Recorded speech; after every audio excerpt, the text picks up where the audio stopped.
Alright, we got the Unit 6 review here, dealing with all of your different polygons. So first of all, we're going to start out with this parallelogram here. Don't forget, with parallelograms, opposite sides are parallel, but then of course they're also congruent. So this A over here on the right hand side, that's going to be 4 units because it's 4 over on the left. And then the B at the bottom will be 6 since it was 6 units up there at the top. Now to go find your different angles, don't forget opposite angles are congruent.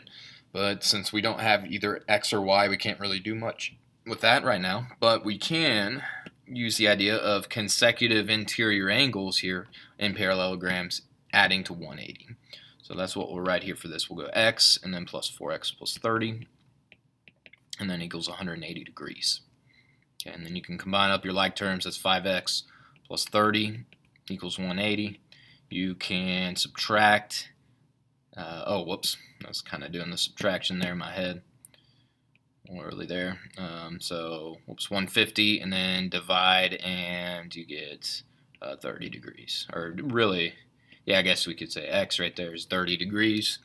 The Y must also be the same there because of that, because opposite angles will be congruent, so Y will also be 30. And, yep, those all were good there. Okay, next we're going to deal with a parallelogram with some diagonals, and we'll have to find all of the angles here. Some people kind of get confused, kind of think those are supposed to be the same. Those will not be the same here in this case. What I would start out with on these here is look for alternate interior angles. Since you have alternate interior angles and parallel sides, alternate interior angles should be congruent on this here. So if you have a 33 degrees right there, the alternate interior angle says you must have 33 degrees up there for B. And you can use that same idea all the way around. You can use, whoops, the 44 degrees right there, and then the 25 degrees. Alright, so after you use that fact, we can go use the idea that all angles in a triangle add to 180. So let's say triangle angles equal 180. For that. So what are we doing specifically on this one? 44 and then plus 25. What's that? 69. And then we'll do 180 minus the 69 degrees. And then that would get us 111, I believe, for angle F. And then by vertical angles, of course, you'll have 111 over there as well. On that other triangle, they're the same numbers. Now after that, you want to use the idea that you have a linear pair right here. So don't forget linear pairs. Those will add or equal to 180 right there.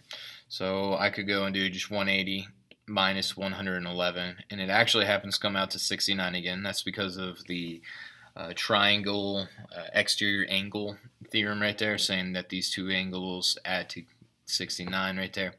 Or, you know, whatever these two angles are, it must match whatever that angle is.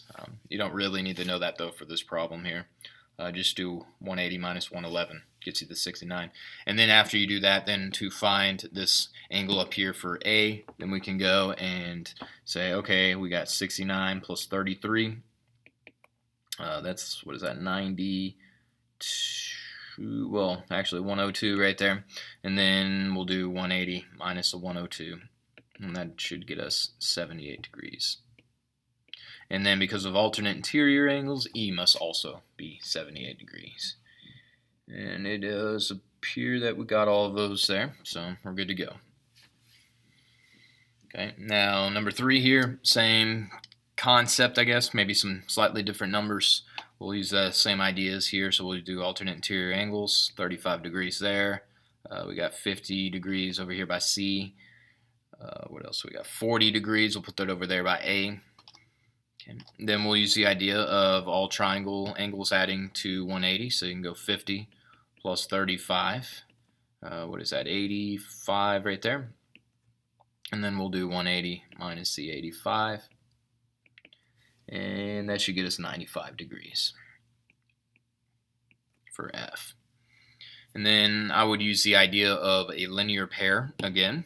So you can go and do 180 minus the 95, and you get back to 85 again. And then for angle B, then we can go and do 40 plus 85. That's 125, and then we can do 180 minus the 125. And that should be about, I think, 55 degrees.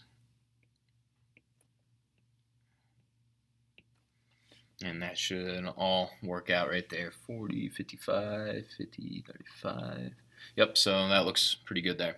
One way you could go and check your answers at the end here is go and look at all of these angles here together. So we just said on that first parallelogram problem, the two angles that are consecutive need to add to 180. And with these right here, they have the diagonals, but if you go and do 40 plus 35 plus 50 plus 55, that should all add up to 180 degrees. And that's kind of a way you could go and check these here at the end and make sure the math works out. So that's that there on that one there. These are a little close here. I'm going to change colors real quick. With these here, you have diagonals, and one of the properties of parallelograms is the diagonals bisect each other. They're not necessarily all equal to each other, but they cut each other in half. So like this AE piece matches with that EC piece, which is going to help us algebraically go figure out what x is. So x plus 6 equals the 6x plus 1. And then we could subtract x from both sides. That would be 5x. You can subtract 1 from both sides. That would be equal to 5. And then after you divide, that would be x equals 5.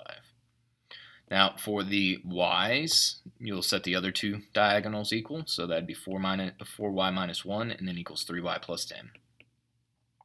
I would subtract the 3y from both sides, getting us y on the right-hand side. I'm going to go ahead and add 1 at that same step right there. That'll get us y equals 11. And we didn't have to divide there on that. And that matches up. All right, so I think that is the first page.